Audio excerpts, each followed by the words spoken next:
Hi, in this video, we'll discuss on oscillation. If you look around us, we can see that a particle can have different kind of motions, like rectilinear motion, curvilinear motion, periodic motion, oscillatory motion, and so on. Here, we'll discuss mainly oscillatory motion, but before that, we'll discuss about periodic motion. Okay. The periodic motion is if a particle repeats its motion after an equal interval of time, then its motion is called periodic motion or harmonic motion. And the fixed time interval after which it repeats its motion is known as the time period. Okay. For example, the revolution of the earth around the sun. So as it repeats its motion after 1 year, so it's a periodic motion. Okay. And the fixed time interval is 1 year, so the time period is 1 year. Okay. In the case of simple pendulum, the bob repeats its motion after a fixed time interval. So it's a periodic motion. Let's say the fixed time interval is 0.5 seconds. So the time period will be 0.5 seconds. Okay. There are also many other examples of periodic motion. Like in a spring mass system, the motion of the object shows periodic motion. And a motion of a fork, of the tuning fork, when it vibrates, it shows a periodic motion. Okay. Now let's discuss about the frequency of the periodic motion. Okay. The frequency is the number of repetitions that occur per unit time. That is known as the frequency. So the frequency f will be 1 over the time period t. Okay. So for the case of earth revolution around the sun, the frequency will be 1 per year. Okay. As it makes one revolution per 1 year. So for the simple pendulum, the frequency will be f equal to 1 over 0.5 second inverse. Okay. Or that will be 2 second inverse. Or we may call it 2 Hertz. Hertz is the SI unit of the frequency. That means the simple pendulum completes its 2 repetition in 1 second. Okay. Let's discuss about oscillatory motion. It is sometimes seen in nature that if we displace a particle from its equilibrium position, a force starts to act on it which try to restore at its equilibrium position. Okay. So if we displace the particle from O to here, then the restoring force will act towards this direction. Okay. So therefore, if we displace the particle from its equilibrium position, it starts to move back and forth about this equilibrium position through the same path, right? This kind of motion is known as the oscillatory motion. Okay. Let's write mathematically how the restoring force is related to the displacement. Okay. As the restoring force acting towards the negative direction of the displacement, let's say in this case the restoring force fx is proportional to the minus of x vector. Okay. So as it is a one dimensional motion, we can write explicitly as fx into I cap is the unit vector along x axis. Then so that is proportional to minus of x I cap. Okay. So if we write the scalar from this equation, we will have fx proportional to the minus of x. Okay. Or you can write in terms of potential energy by this relation, Vx is proportional to the x square, because the force is related with potential energy by this equation. Okay. So if we take the derivative of x square, we will have twice x. So force will be minus of twice x. That means force is proportional to the minus of x. Okay. A particle can also show the oscillatory motion if the restoring force acting opposite to the displacement, right? So in that case, if fx is proportional to the minus of x to the power n, where n is odd, that means 1, 3, 5, etc. That means when x is positive, x to the power n is positive, that means fx will be negative. When x is negative, x to the power n will be negative, that means fx will be positive. So the Fx is opposite to the displacement, right? So in that case also a particle can show oscillatory motion. So in that case the potential energy will be Vx proportional to the x to the power n plus 1. Let's draw the diagram for n equal to 3 and 5. We already done for n equal to 1. This plot shows the potential energy versus the displacement. Here the potential energy is proportional to the x to the power 4. That means the force is proportional to the minus of x cube. So in that case also particle can show the oscillatory motion. So similarly, if Vx is proportional to the x to the power 6, the particle can show the oscillatory motion. So therefore, all oscillatory motions are periodic in nature because they repeats their motion after certain interval of time. Okay, but the reverse is not true because all periodic motion may not show the back and forth motion. For example, the revolution of the earth around the sun is a periodic motion, but this is not a oscillatory motion because it doesn't show the back and forth motion. Okay. Now let's discuss about simple harmonic motion. This is a very important topic in physics because it has huge application. Okay. Sometimes to understand a complicated phenomena, we approximate the system is showing very close to the simple harmonic motion. Okay. For example, to understand the energy spectrum of molecular vibration, we assume that the molecule is showing very close to the simple harmonic motion. Now let's try to understand simple harmonic motion from these two very popular examples, that is motion of a spring mass system and the motion of a simple pendulum. So for the spring mass system, if we displace the particle from its equilibrium position x equal to 0, then a force starts to act towards this direction.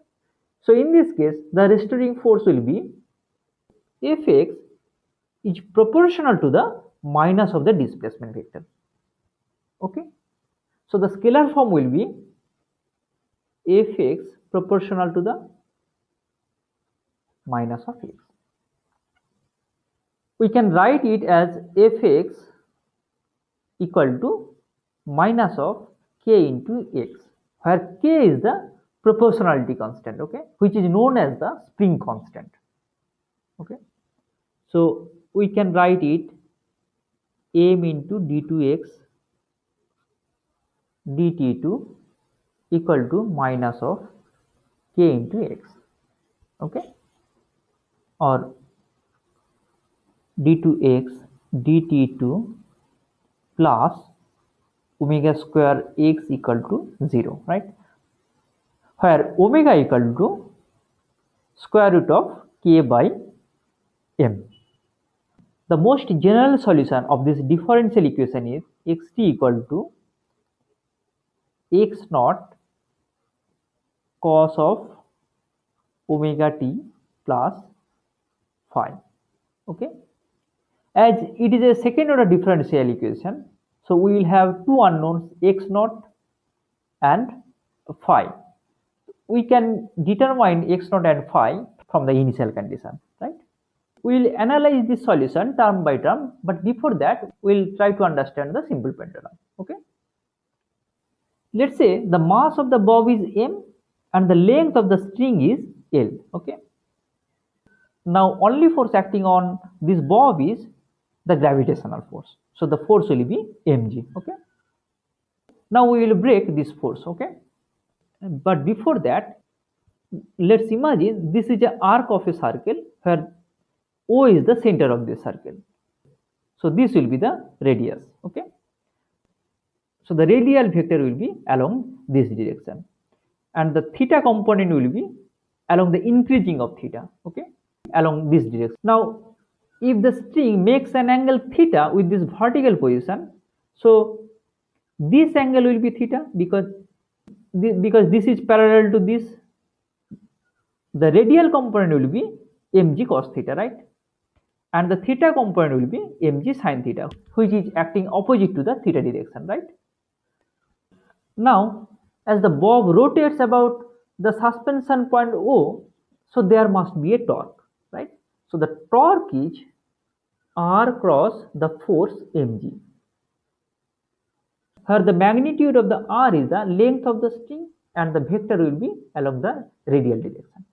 So here r is the L rk. So this is equal to r cross mg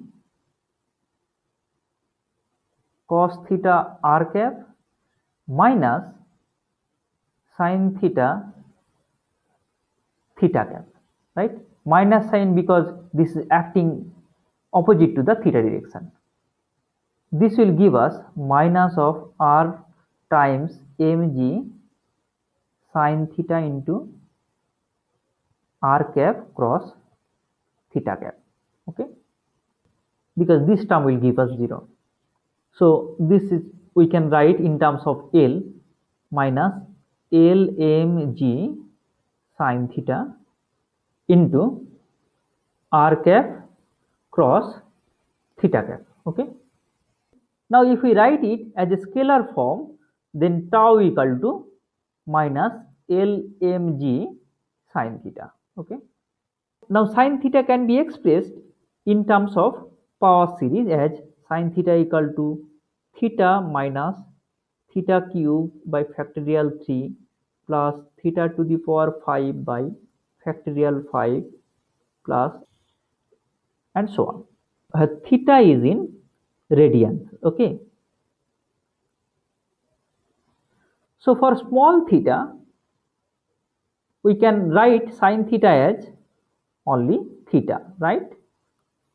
So the tau will be minus Lmg theta. Now the torque can be expressed as in terms of moment of inertia into d2 theta dt2, right? So this is equal to minus Lmg theta.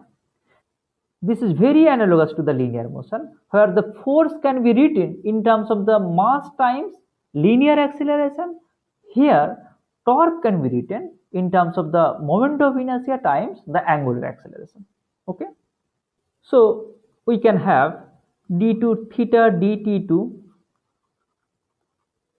plus Lmg by I into theta equal to 0.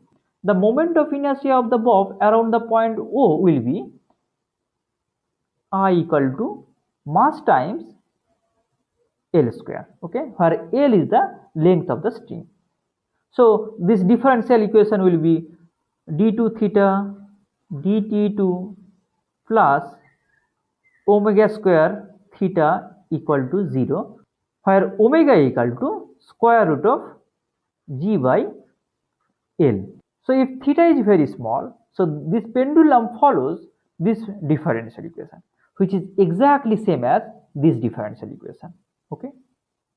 So the general solution of this equation will be theta equal to theta naught into cos of omega t plus phi, okay? Now let's analyze this solution term by term, okay? The general solution of the simple harmonic oscillator was xt equal to x naught cosine of omega t plus phi, okay? As the maximum value of the cosine function is 1, so the maximum value of the displacement will be x0, okay, which is known as the amplitude of the oscillation, okay? And this term is known as the phase, okay, the total phase. So when t equal to 0, the total phase will be phi, which is known as the initial phase. Now if the amplitude of the oscillation be a, that means x not equal to a, and it starts from this position, that means x at t equal to 0 will be a, so that will be a into cos of omega t will be 0, so we are left with phi, cos of phi, okay? So cos phi has to be 1, so that means phi equal to 0. So the displacement xt will be a into cos of omega t. Similarly, in the case of simple pendulum, if the theta naught be the amplitude of this oscillation and it starts from this position, then theta at given time t will be theta naught cos of omega t. But please remember, theta naught has to be very small, okay, so that we can express sin theta naught as a theta naught, okay. As the simple harmonic oscillation is a periodic motion, let's say it has a time period capital T, then x t plus capital T will be xt, right?